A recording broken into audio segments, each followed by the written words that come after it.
Македонија, Албанија и Црна Гора треба што поскоро да станат дел од Европската унија и дека веќе се губи време за тоа е ставот на шпанскиот историчар професорот доктор Хесус Ниато Гонзалес, експерт за македонското прашање и почесен професор на Мадридскиот универзитет, кој зборувајќи на темата Западниот Балкан во современите меѓународни односи во организација на Институтот Преспа и амбасадата на Шпанија, рече дека само на тој начин ќе се постигне одредена стабилност во Западниот Балкан.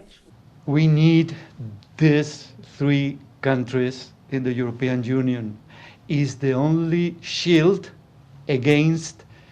the extreme nationalism. Is the only shield. Is the only shield, and I'm not going to give names, to avoid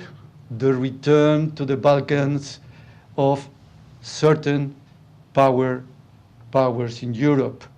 Гонзалес при тоа смета дека Шпанија мора цврсто да застане за тој да ја напушти досегашната политика на аутсайдер во регионот. Шпанскиот историчар смета и дека разделувањето на пристапувањето на Македонија и Албанија и побрзото чекорење на Албанија и Црна Гора кон Европската унија може да изсоздаде проблем на земјава, сличен како тој со бугарските пасоши, односно вадење на албански и црногорски пасоши од страна на македонските граѓани. За она што пак Европската унија треба да го направи за да го забрза процесот на пристапувањето, Гонзалес смета дека треба да биде менувањето на едногласното носење на одлуки за толку важни прашања како прием на нови членки со носење одлуки со квалификувано мнозинство. Дека Шпанија се залага за менување на начинот на носење одлуки во Европската унија од едногласно со квалификувано мнозинство, потврда стигна од шпанскиот амбасадор во Македонија Рафаел Соријано Ортис, кој при тоа рече дека Шпанија безрезервно го поддржува проширувањето со земјите од регионот. Сепак тој потсети на обврската која Македонија е презела за исполнување на таа цел. If North Macedonia fulfills what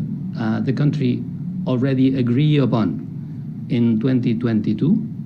and of course fulfills the political and economic criteria of Copenhagen, the full union, the member states, and in particular, in the case of Spain, we will support wholeheartedly this process. Ортис денеска презентираше новата стратегија на Шпанија за надворешно дејствување 2025-2028 година како одговор на неизвестноста на времето во кое живееме, како што рече, при што Шпанија е на став дека само обединети европјаните можат да играат клучната улога во обликувањето на новиот светски поредок.